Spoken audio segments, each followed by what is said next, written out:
ಎಲ್ರಿಗೂ ನಮಸ್ಕಾರ. ಇನ್ಫೋಸ್ಟ್ರೀಮ್ ಯೂಟ್ಯೂಬ್ ಚಾನಲ್ಗೆ ಮತ್ತೊಮ್ಮೆ ಸ್ವಾಗತ. ಈ ವಿಡಿಯೋದಲ್ಲಿ ನಾವು ನಾರ್ಮಲ್ ಡಿಸ್ಟ್ರಿಬ್ಯೂಷನ್ಸ್ ಇನ್ನೊಂದು ಪ್ರಾಬ್ಲಮ್ ಅನ್ನ ಡಿಸ್ಕಸ್ ಮಾಡ್ತಾ ಹೋಗೋಣ. ಸೊ ಪ್ರಾಬ್ಲಮ್ಗೆ ಹೋಗೋದಕ್ಕಿಂತ ಮುಂಚೆ ಈ ಫಾರ್ಮುಲಾಗಳು ನಿಮಗೆ ನೀಟಾಗಿ ಗೊತ್ತಿರಬೇಕು, ಸರಿನಾ? ನೋಡಿ, ಇಲ್ಲಿ ಏನಾದರೂ ಮೈನಸ್ ಎ ಇಂದ ಬಿ ವರ್ಗೂ ಇದೆ ಅಂತ ಅನ್ಕೊಳ್ಳಿ, ಝಡ್ ವ್ಯಾಲ್ಯೂ. ಸೊ ಏನಂತ ಬರೀತೀವಿ, phi of A plus phi of B. ಇಲ್ಲಿ ಎರಡು ಏನಾದ್ರೂ ಡಿಫ್ರೆಂಟ್ ವ್ಯಾಲ್ಯೂಸ್ ಇದ್ರೆ ಅಂತ ಅಂದ್ರೆ ರೇಂಜಿಂಗ್ ಫ್ರಮ್ ಟೂ ವ್ಯಾಲ್ಯೂಸ್ ಅಂತ ಇದ್ರೆ ನಾವೇನ್ ಮಾಡ್ಬೋದು, phi of A plus phi of b ಅಂತ ಬರಿಬಹುದು. ಇಲ್ಲಿ ನೋಡಿ, ಇಲ್ಲಿ ಮೈನಸ್ ಎ ಇದ್ರೂ ಕೂಡ ಕೇವಲ ಎ ಅನ್ನ ಮಾತ್ರ ತಗೋಬೇಕಾಗತ್ತೆ, ಮೈನಸ್ ಅನ್ನ ತಗೋಬಾರ್ದು. ಗೊತ್ತಾಯ್ತಾ? ಸೊ ಇವೆರಡ್ರದ್ದಾಯ್ತು. ಆದ್ರೆ ಇನ್ನು ಉಳಿದಿರೋದನ್ನ ನೆನ್ಪಿಟ್ಕೊಳೋದು ಸ್ವಲ್ಪ ಕಷ್ಟ ಆಗುತ್ತೆ. ಯಾವಾಗ ಮೈನಸ್ ಯೂಸ್ ಮಾಡಬೇಕು, ಯಾವಾಗ ಪ್ಲಸ್ ಯೂಸ್ ಮಾಡಬೇಕು, ಎಲ್ಲ ಸೇಮೇ ಇರೋದು. 0.5 plus r minus phi of a ಅಂತ ಇದೆ. ಬಟ್ ಪ್ಲಸ್ ಯಾವಾಗ ಮೈನಸ್ ಯಾವಾಗ ಅಂತ ಕನ್ಫ್ಯೂಷನ್ ಆಗ್ತಾರೆ. ಸೊ ನೋಡಿ, ಇಲ್ಲಿ ತೋರಿಸ್ತೀನಿ.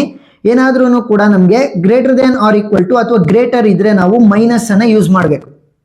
Less than or equal to ಅಥವಾ ಲೆಸ್ ದೆನ್ ಇತ್ತು ಅಂತಂದ್ರೆ ನಾವು ಪ್ಲಸ್ ಅನ್ನ ಯೂಸ್ ಮಾಡಬೇಕು.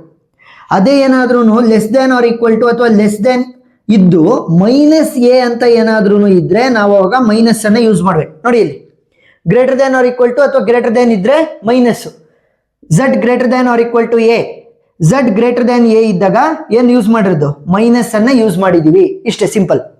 Next less than or equal to ಅಥವಾ ಲೆಸ್ ದೆನ್ ಇದ್ರೆ ಪ್ಲಸ್ ಅನ್ನ ಯೂಸ್ ಮಾಡಬೇಕು. Less than or equal to ಅಥವಾ ಲೆಸ್ ದೆನ್ ಇತ್ತು ಅಂತಂದ್ರೆ ಮಧ್ಯದಲ್ಲಿ ಪ್ಲಸ್ ಅನ್ನ ಯೂಸ್ ಮಾಡಬೇಕು. Next less than or equal to ಅಥವಾ ಲೆಸ್ ದೆನ್ ಇದ್ದು ಮೈನಸ್ ಎ ಅಂತ ಏನಾದ್ರೂ ಇದ್ರೆ, ನೋಡಿ ಇಲ್ಲಿ less than or equal to ಇದೆ ಆದ್ರೆ ಮೈನಸ್ ಎ ಅಂತ ಇಲ್ಲಿರೋದು. ಸೊ ಅವಾಗ ಲೆಸ್ ದೆನ್ ಇದೆ, ಇಲ್ಲಿ ಮೈನಸ್ ಎ ಅಂತ ಇದೆ. ಸೊ ಅವಾಗ ಏನ್ ಮಾಡಬೇಕು, ಮೈನಸ್ ಅನ್ನ ಯೂಸ್ ಮಾಡಬೇಕು. ಸೊ ಈ ಟ್ರಿಕ್ ಅನ್ನ ಯೂಸ್ ಮಾಡ್ತಾ ಹೋದಾಗ ನಿಮ್ಗೆ ಕ್ಲಿಯರ್ ಆಗಿ ಆನ್ಸರ್ ಬರ್ತಾ ಹೋಗುತ್ತೆ, ಸರಿನಾ? ಟ್ರಿಕ್ ಗೊತ್ತಾಯ್ತು. ಪ್ರಾಬ್ಲಮ್ ಅನ್ನ ನೋಡೋಣ. The marks of 1000 students in an exam follows a normal distribution with mean value 70 and standard deviation 5. Find the number of the students whose marks will be less than 65, more than 75, between 65 and 75 ಅಂತ ಕೇಳ್ತಾ ಇದ್ದಾರೆ, ಸರಿನಾ? ಇವಾಗ ಒಂದೊಂದಾಗೆ solve ಮಾಡ್ತಾ ಹೋಗೋಣ, clear ಆಗಿ ಅರ್ಥ ಆಗ್ತಾ ಹೋಗುತ್ತೆ. ಸೊಲ್ಯೂಷನ್ ಫಸ್ಟ್ ಗಿವನ್ ಏನ್ ಕೊಟ್ಟಿದ್ದಾರೆ ಅಂತ ಬರ್ಕೊಳ್ಳಿ. ಅಂದ್ರೆ ಅವ್ರ ಕ್ವಶನ್ ಅಲ್ಲಿ ಏನ್ ಕೊಟ್ಟಿರೋದು, ಟೋಟಲ್ 1000 ಸ್ಟೂಡೆಂಟ್ಸ್ ಇದ್ದಾರೆ ಅಂತ ಅಂದ್ರೆ N value is 1000. Next mean value 70 ಅಂತ ಕೊಟ್ಟಿದ್ದಾರೆ. So mu value is 70. Next standard deviation ವ್ಯಾಲ್ಯೂನ ಕೊಟ್ಟಿದ್ದಾರೆ, ಸ್ಟ್ಯಾಂಡರ್ಡ್ ಡಿವಿಯೇಷನ್. ಸೊ ಈ ಒಂದು ಸಿಂಬಲ್ ಇಂದ ನಾವು ರೆಪ್ರೆಸೆಂಟ್ ಮಾಡ್ತಾ ಹೋಗ್ತೀವಿ. What is the value? 5. Standard deviation ಕೊಟ್ಟಿದ್ದಾರೆ. ನನಗೆ ಝಡ್ ವ್ಯಾಲ್ಯೂ ಬೇಕು. ಯಾಕೆ? ಇಲ್ಲಿ ಝಡ್ ವ್ಯಾಲ್ಯೂ ಇದ್ರೇನೆ ನಾನು ಸಾಲ್ವ್ ಮಾಡೋಕ್ಕಾಗದು. So Z will be equal to X minus mu whole divided by standard deviation. X ಅಂತಂದ್ರೇನು, ನಾರ್ಮಲ್ ಡಿಸ್ಟ್ರಿಬ್ಯೂಷನ್. ಅವ್ರು ಇವಾಗ ಕ್ವಶನ್ ಕೇಳ್ತಾ ಇರೋದೇನು, ಲೆಸ್ ದ್ಯಾನ್ 65 ಅಂದ್ರೆ ಫಸ್ಟ್ ನಾವು probability of X less than 65 ಅನ್ನ ಕ್ಯಾಲ್ಕುಲೇಟ್ ಮಾಡಬೇಕು. Next probability of X greater than 75 ಅನ್ನ calculate ಮಾಡಬೇಕು, ಯಾಕಂದ್ರೆ ಮೋರ್ ದೆನ್ 75 ಅಂತ ಕೇಳಿರೋದು.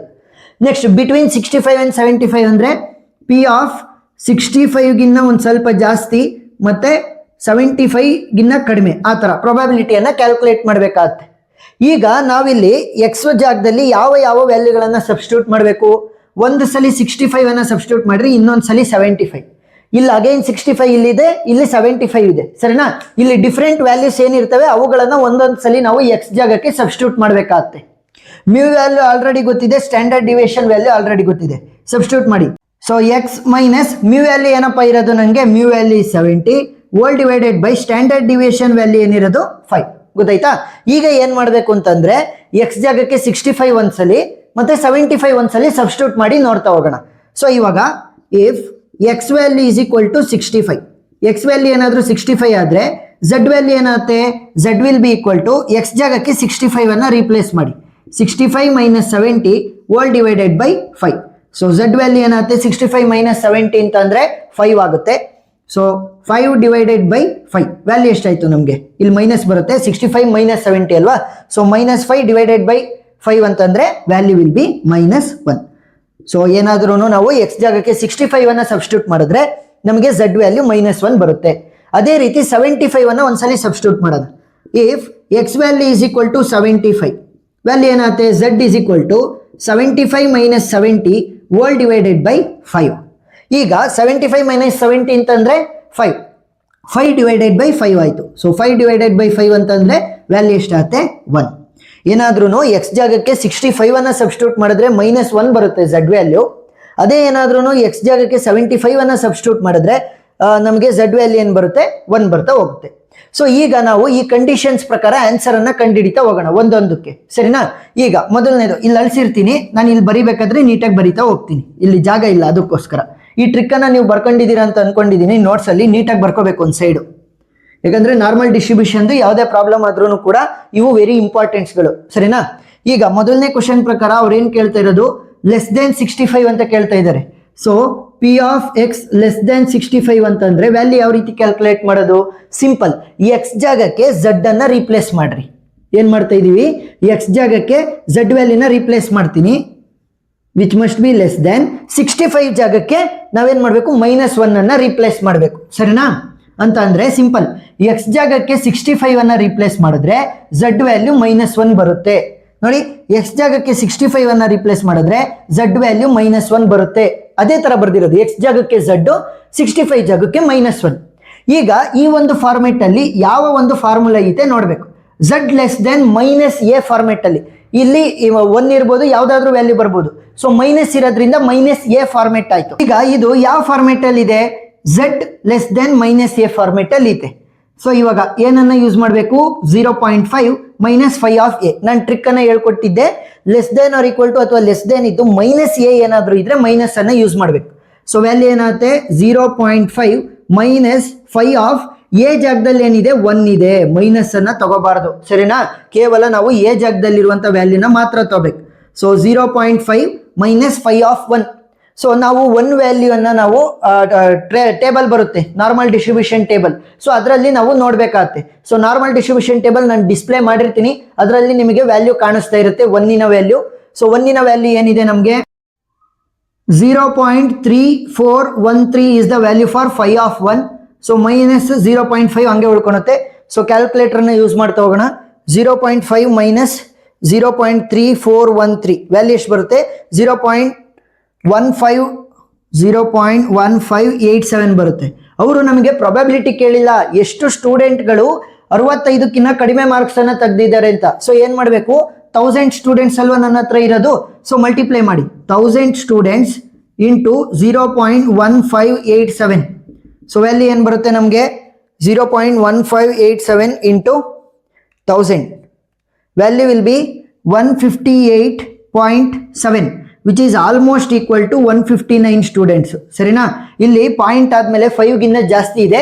ಸೊ ಅದಕ್ಕೋಸ್ಕರ ನಾವು ಒಂದು ವ್ಯಾಲ್ಯೂನ ಜಾಸ್ತಿ ಮಾಡಬೇಕಾಗುತ್ತೆ. ಸೊ 159 ಆಯ್ತು. ನೆಕ್ಸ್ಟ್ ಎರಡನೇ ಕ್ವಶನ್ ಏನು ಹೇಳ್ತಾ ಇರೋದು? More than 75. So P of X greater than 75 ಅನ್ನ ಕೇಳ್ತಾ ಇದ್ದಾರೆ. ಈಗ ಏನ್ ಮಾಡಬೇಕು? ಏನಾದ್ರೂ ಕೂಡ ಎಕ್ಸ್ ಜಾಗದಲ್ಲಿ 75 ಹಾಕಿದ್ರೆ ಝಡ್ ವ್ಯಾಲ್ಯೂ 1 ಬರುತ್ತೆ. So P of Z greater then 1 ಅಂತ ಬರೀರಿ. ಎಕ್ಸ್ ಜಾಗದಲ್ಲಿ 75 ಹಾಕಿದ್ರೆ ಝಡ್ ವ್ಯಾಲ್ಯೂ 1 ಬಂದಿದೆ ಅಂತ ಅರ್ಥ. ಸೊ ಈಗ ಸೇಮ್ ನೋಡಿ ಇಲ್ಲಿ Z greater than A type ಅಲ್ಲಿ ಇದೆ. So Z greater than A ಇದ್ರೆ ಏನಂತ ಬರಿಬೇಕಾಗತ್ತೆ? 0.5 -5 of A format. So 0.5 -5 of A ಜಾಗದಲ್ಲಿ ಏನಿರೋದು 1 ಇದೆ. ಸೊ 0.5 -5 ಆಫ್ 1 ವ್ಯಾಲ್ಯೂ ಆಲ್ರೆಡಿ ನಮಗೆ ಗೊತ್ತಿದೆ, 0.3413. ವ್ಯಾಲ್ಯೂ ಎಷ್ಟು ಬರುತ್ತೆ ನಮಗೆ? 0.1587. ಸೇಮ್ ವ್ಯಾಲ್ಯೂನೇ ನಮಗೆ ಬರ್ತಾ ಹೋಗುತ್ತೆ.